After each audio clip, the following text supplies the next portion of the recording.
Morning sunlight spilled across the courthouse steps, painting golden lines over the worn marble. A sleek black luxury car glided to a stop by the curb, its engine humming with quiet confidence. From the back seat emerged Victoria Lane, tall, poised, and polished to perfection. The heels of her shoes struck the pavement with crisp precision, echoing like a metronome of control. Her designer handbag rested effortlessly on her arm, the subtle logo catching the light as if announcing her importance. She adjusted her sunglasses, scanning the courthouse facade with mild disinterest before glancing down at her watch and sighing. Time, to her, was money, and she was certain both were being wasted here. Inside, the courthouse murmured with low conversations, people clutching papers, nervous laughter breaking in the corners. As Victoria entered, heads turned. Something about her presence demanded attention, not warmth, but authority. Her perfume lingered faintly in the air, sharp and clean, as she strode past the line of defendants waiting their turn.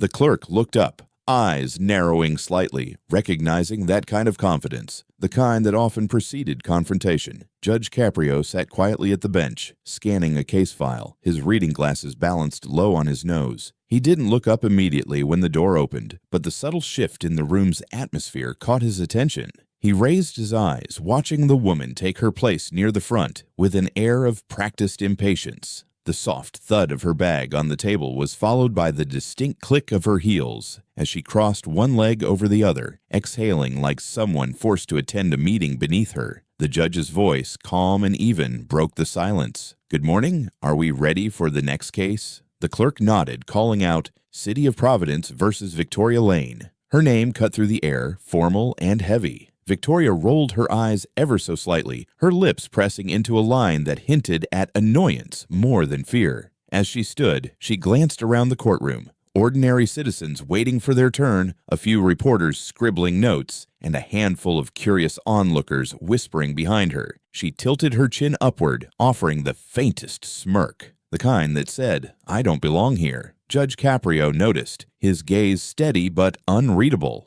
For a moment, the two locked eyes, her defiance meeting his patience. The bailiff's voice faded, and the air grew thick with quiet anticipation. Somewhere in the back, a spectator leaned forward, sensing that this case would be different. Victoria shifted her weight, impatience flickering across her features. She had no idea that beneath the judge's gentle tone waited a lesson that no amount of wealth could buy. Victoria Lane stood tall before the bench, her heels clicking against the tiled floor like a metronome of impatience. The courtroom clerk began reading out the list of her violations.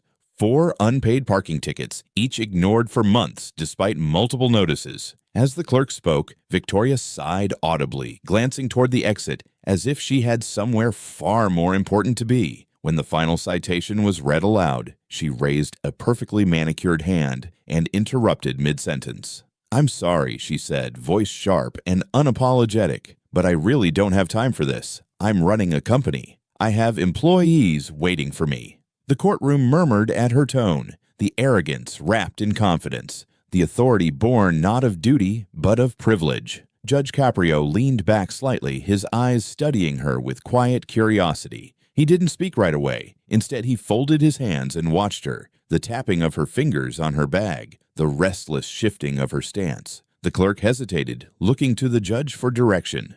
"Miss Lane," Caprio said at last, his voice calm. "Are you finished?" The question wasn't harsh, but it carried the weight of authority that filled the room instantly. "Yes, Your Honor," she replied, though her tone made it sound like an inconvenience. He glanced at the file in front of him. "You have multiple unpaid violations dating back several months, each one ignored, each one escalating. Why?" She shrugged. "Honestly, Judge, I get so many papers and tickets in a day, I don't even look at them anymore. I pay taxes, I hire people, I contribute to this city. I shouldn't have to waste time chasing down every little parking ticket." For a brief moment, Caprio said nothing. He adjusted his glasses, eyes narrowing not in anger but disappointment. "Miss Lane," he began softly, "you believe your time is too valuable to follow the same rules as everyone else?" The question hung in the air like a slow tolling bell. The courtroom fell utterly still. Even Victoria's polished confidence seemed to flicker. She opened her mouth to reply, but the words caught. A faint tremor ran through her hand as she tucked a strand of hair behind her ear, masking it with a forced smile. Caprio leaned forward, voice gentle yet commanding. "Are you saying your time is more valuable than everyone else's here?" His tone wasn't accusatory. It was patient, almost fatherly, the kind of tone that carried both truth and challenge. Her smirk faltered. Around her, the silence deepened. For the first time, the sound of her own heartbeat seemed louder than her voice. For a brief moment, silence ruled the courtroom, the kind that carries weight, that makes even air feel heavy. Victoria crossed her arms and tilted her chin upward, refusing to let the judge's question settle too long. "With all due respect, Your Honor," she began, the phrase dripping with irony. "I think I contribute more to this city than most people here. I employ 50 people, pay high taxes, donate to local events. Frankly, I'm doing my part.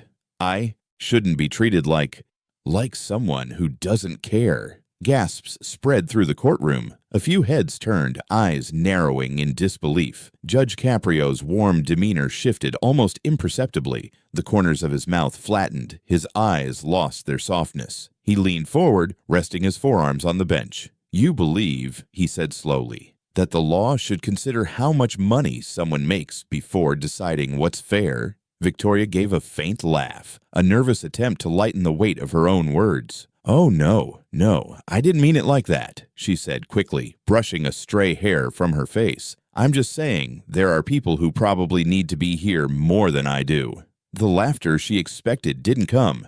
Instead, the silence thickened. Even the bailiff shifted uncomfortably, his gaze fixed on the floor. Caprio's fingers drummed lightly on the desk. His voice remained calm, but the authority in it could cut glass. "Miss Lane," he said, "this courtroom doesn't measure people by their titles or their bank accounts. It measures accountability." He paused, eyes locked on hers. "Would you like to explain what you meant, so we can all understand you clearly?" The challenge was gentle, but absolute. Victoria blinked, realizing she'd been cornered not by anger, but by composure. "I just think," she began again, forcing a smile, "maybe people like me are held to an unfair standard. I get more attention because I'm successful." She gave a short, uneasy laugh. "Guess that's the price of being visible, right?"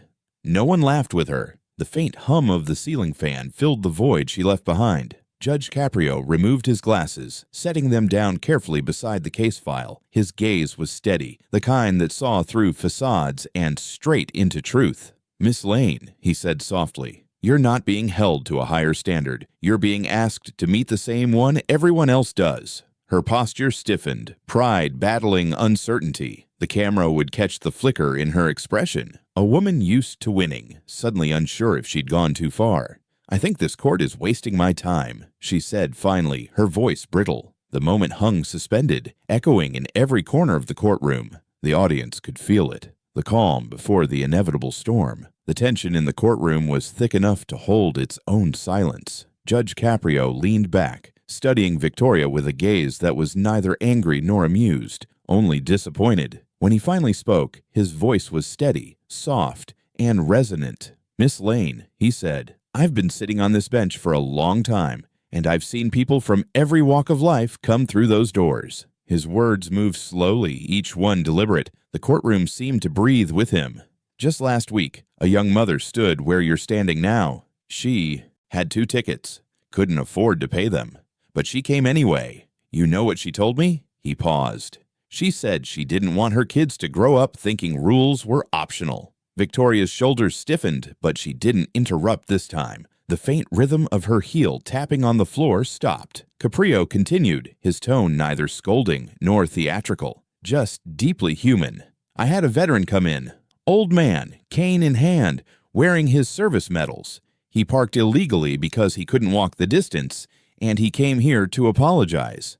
Not to make excuses, to apologize." His eyes flicked down to his papers, then back to her. "And there was a waitress once. Worked 2 jobs, cared for her sick mother. When she stood here, she said, 'Your Honor, I didn't mean to disrespect the city. I just ran out of hours in the day.'" Each story landed like a quiet blow, not loud, but heavy with truth. The courtroom, filled with strangers, leaned in closer, drawn into his cadence. Victoria's earlier smirk had dissolved. Her fingers tightened around her handbag strap, the faint leather creak betraying the tension in her hands. She looked down for the first time, no longer meeting his eyes. Caprio adjusted his glasses, his expression softening. You see, Miss Lane, respect isn't earned by what we own or how loud our names echo. It's earned by how we treat others, especially when no one's watching. The line hung in the air, quiet but commanding. A reporter scribbled it down almost instinctively. The judge didn't raise his voice, but the weight of his calmness was louder than any anger could have been. Victoria blinked rapidly, the sharpness in her gaze fading to something uncertain, almost vulnerable. Her lips parted as if to speak, but no words came. The camera might have caught it. The faint shimmer at the corner of her eye, gone as quickly as it appeared. She straightened again, trying to reclaim her composure, but the courtroom no longer saw a woman in control. They saw a person, one being quietly, powerfully humbled. Judge Caprio leaned back slightly, giving her space to breathe, to think. "This isn't about punishment," he said finally, voice low. "It's about perspective." And for the first time, Victoria didn't look like she wanted to leave. She looked like she wanted to understand. Judge Caprio leaned forward, resting his elbows lightly on the bench. His eyes were thoughtful, not judgmental. The courtroom waited, expectant, hushed. "Miss Lane," he began softly, "if I were to waive your fine today, would you be willing to help someone less fortunate this week?" The question seemed simple, almost too simple, yet it landed in the room with the weight of a verdict. Victoria blinked, her lips parting slightly, unsure whether he was serious or setting a trap. I don't understand," she said, her voice quieter now. "Help someone, like volunteer." He smiled faintly, nodding. "Maybe volunteer, maybe donate, maybe just show kindness to someone who can't return the favor. You decide." His tone carried no hint of mockery. It wasn't sarcasm. It was sincerity. That, more than the question itself, unsettled her. Victoria glanced around. Every pair of eyes in the courtroom was on her. The same people she'd silently judged earlier. The workers, the mothers, the veterans, all watching now, waiting to see what kind of person she truly was when her money couldn't speak for her. "I don't usually do things like that," she admitted hesitantly, her hand brushing the hem of her jacket. "I mean, I've made donations before, but—" Caprio raised a hand gently to stop her. "I'm not asking about donations, Miss Lane. I'm asking about compassion, about giving a little of yourself, not just your wallet." His words were soft but carried the authority of truth. The air in the courtroom changed. It felt still, reverent, as though something sacred had entered the conversation. Victoria's gaze fell to the floor. For the first time, she wasn't thinking about her company or her schedule. "Maybe," she said slowly, her voice breaking slightly, "maybe I haven't been the kindest person lately." She looked up, eyes shimmering under the fluorescent lights. "It's just, when you're busy, when everyone's asking for something, you start to forget what really matters." Her confession hung in the air like a fragile glass ornament, ready to shatter. Judge Caprio leaned back, a hint of warmth returning to his expression. "You know," he said, "I've always believed court isn't just about punishment. It's about lessons. And sometimes the hardest lesson is learning to look beyond ourselves." He let the silence linger, the kind that heals, not condemns. Victoria exhaled deeply, shoulders softening, a faint humility returning to her face. The judge offered her a small, approving nod. "Then maybe today," he said gently, "you start." His smile was kind, not triumphant. The smile of a man who'd seen pride bend into understanding more times than most could count. Victoria didn't answer, but her expression said everything. Something had changed. Not the verdict, the heart. A soft winter light spills through the fogged windows of a small community kitchen. Steam rises from pots of soup, and laughter echoes faintly between the clatter of trays and dishes. In the middle of it all stands Victoria Lane, almost unrecognizable. Her tailored suit is gone, replaced with a simple sweater and rolled-up sleeves. The same woman who once strutted into court in designer heels now wears worn sneakers, their edges dusted with flour. She wipes her hands on a towel and bends down to pour a bowl of soup for an elderly man with trembling hands. "Here you go, sir," she says gently. "Extra bread today." He smiles, and for the first time in a long while, she smiles back. Not the polished grin of a boardroom, but something real, something warm. As she moves along the counter, serving meals to families and children, the camera captures quiet fragments of transformation. A child tugs on her sleeve, giggling as he thanks her. She laughs with him, crouching to meet his eyes. Her hair falls loose from its perfect bun, and she doesn't bother to fix it. For the first time, she isn't performing. She's simply present. The arrogance that once framed her every gesture has melted into kindness. Her movements lighter, her voice softer. Over these images, Judge Caprio's voice begins to play, calm, reflective, and fatherly. When we remember we're all human, he says, his words flowing like gentle music, justice doesn't punish, it heals. It reminds us that even the proudest heart can learn compassion when it listens long enough. His voice carries over a shot of Victoria helping a mother with 2 young kids carry plates to their table. She kneels beside them, offering napkins and a shy smile. "You're doing great, sweetheart," she tells the little girl, her tone full of tenderness. The mother mouths a quiet, "Thank you." The camera lingers on Victoria as she takes a short break by the kitchen window. Her reflection looks back, the same face, but softer now, humbled and human. Outside, snow begins to fall, drifting silently against the glass. She studies her reflection for a long moment, eyes shining not with pride, but with understanding. Then, in barely a whisper, she says, "Thank you, Judge." It's not meant for anyone else to hear, but the sincerity of it fills the silence. Behind her, the volunteers continue laughing and serving. The camera pans slowly out, capturing a single moment of quiet redemption. In this simple act of service, Victoria Lane has found something that all her wealth never could: peace. Her journey, once driven by ego, now moves toward empathy. The world outside is still cold, but inside this small kitchen, warmth has found a home. The morning light filters through the courthouse windows, softer this time, gentler, as if even the sun recognizes that something has changed. The door opens quietly, and Victoria Lane steps inside. Gone is the designer suit, the polished arrogance, the perfume of power. Today she wears a simple gray coat and carries only a small folder in her hands. No makeup, no jewelry, no spectacle, just a quiet smile, the kind that comes not from pride, but peace. The people who saw her before barely recognize her.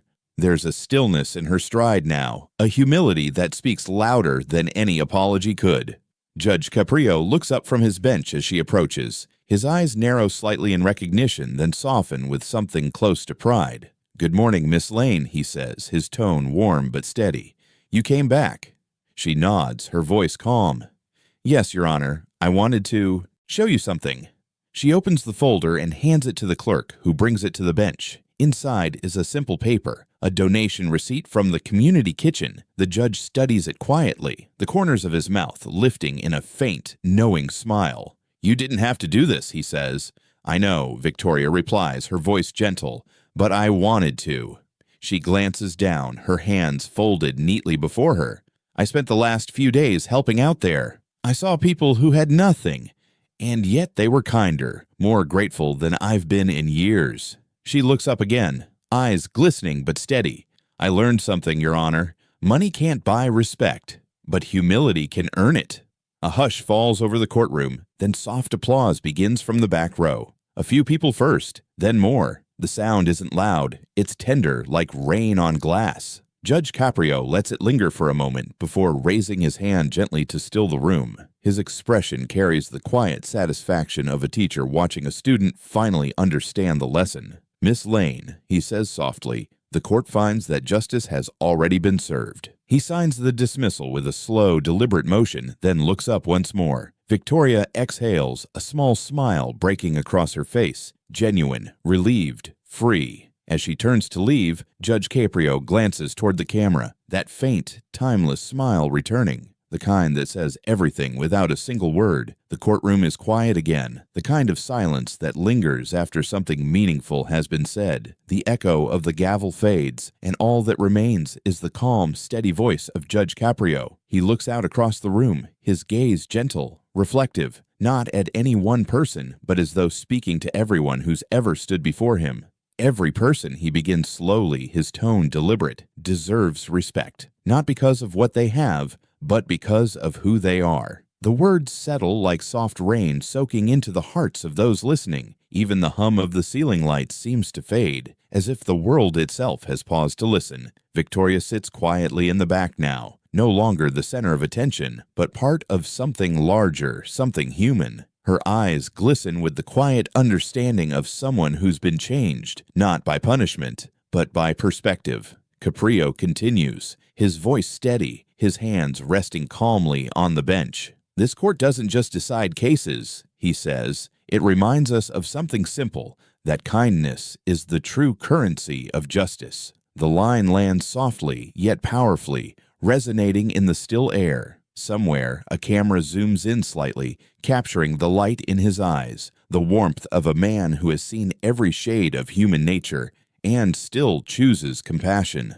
A gentle piano melody begins to play, slow and thoughtful. The camera pans across the courtroom, the flags, the L seal, the empty chairs where so many have stood to face themselves. Caprio sets down his pen and closes the folder before him.